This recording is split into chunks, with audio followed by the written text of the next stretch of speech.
Hello, welcome to my living room. Um, I'm wanting to do these videos smoking weed and trying to teach guitar because I love the idea of dumbing it down a little bit. It's not a big deal. Um, you don't have to, and I'm not the best at describing stuff, anyways. So, there's other channels that are already really good at that. So, while this is still burning, I want to try talking about what I was playing. And let me know how clear I am or easy I am to follow if you're watching this, because that would be good. I'll definitely take notes and try to get better. So let's jump into it. This was a 2-5-1 in the key of E. My guitar is tuned a little funny, but if you're watching what I'm playing, you can play those same things. It might sound a little higher, but it's all still something you can just copy visually, But hopefully you won't have to do that, because I'll explain a little bit what I'm doing. So what do we got? I started with something like this. This is really cool because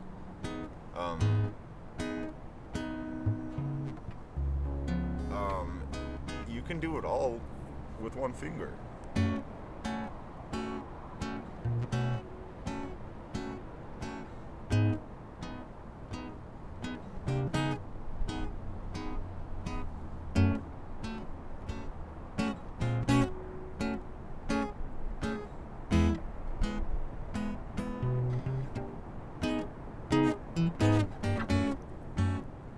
You could do a whole jam like this. And what it is I'm doing a 2-5 and then a 2-5 again.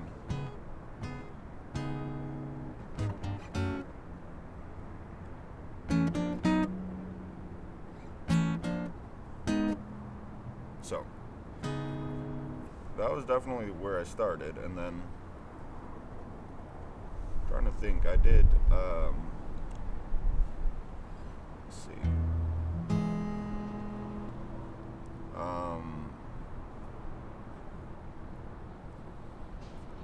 Okay, put this away for a second. Try to talk. So, I did. Where was I landing?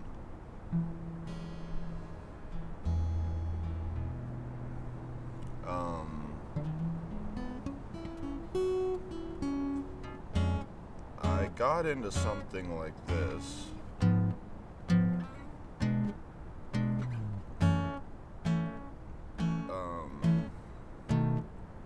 Which is cool. I'd say the easiest way to describe this is I'm just using this passing chord. I'm still doing, a G or an E to this passing chord right here to the F sharp. The cool thing about this chord, though, is you can pop it up and down every 4 frets. So it would be.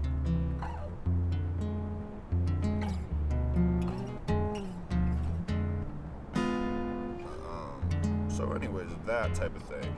I'm using that to get into my 2. Okay, so it's.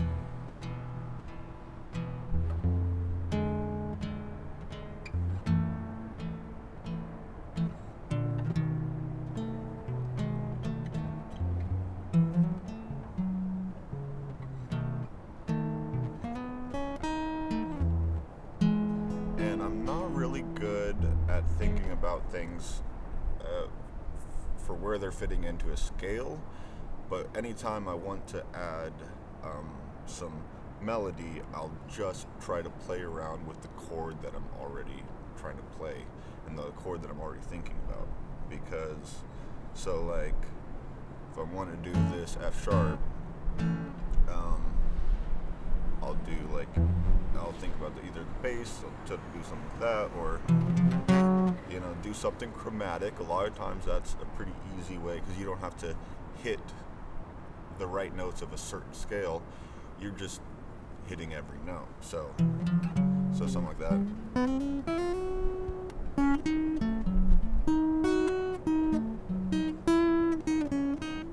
So then I'm going to the 5 up here.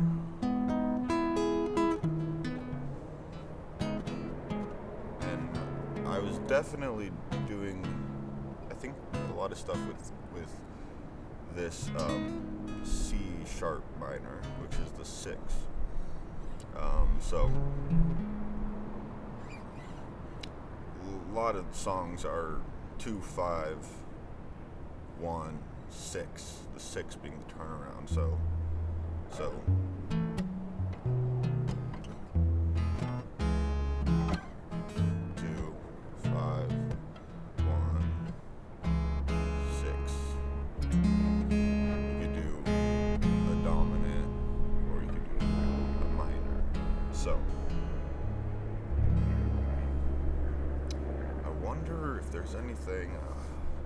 'Trying to think. Yeah, so I was definitely moving this thing around, and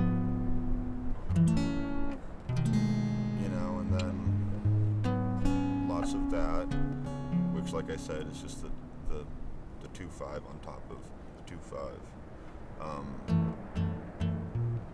One thing I'm curious about is I saw a video of Joe Pass saying that he very rarely will just play the 2, because it's just so obvious that it's already there, and I think it's already kind of in the 5 somehow. They're already really close. Like, even when I was doing this one finger thing, so this and this are so close to the same chord, but it feels like I'm doing this. It feels like I'm doing 2 different chords. So, kind of cool, but I think what Joe Pass does is he'll do a dominant instead of a minor 2. I think he's more interested in a dominant sound, which can kind of be like a walk down, like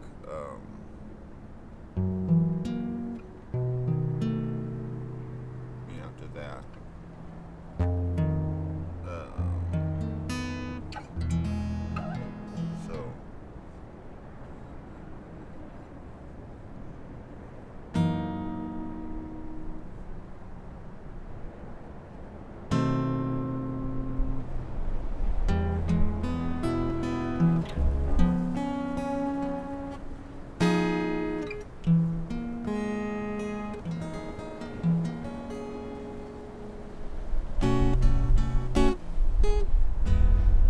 So I don't know. I hope that makes kind of some sense. But it's really fun to play, and I'll play this a lot.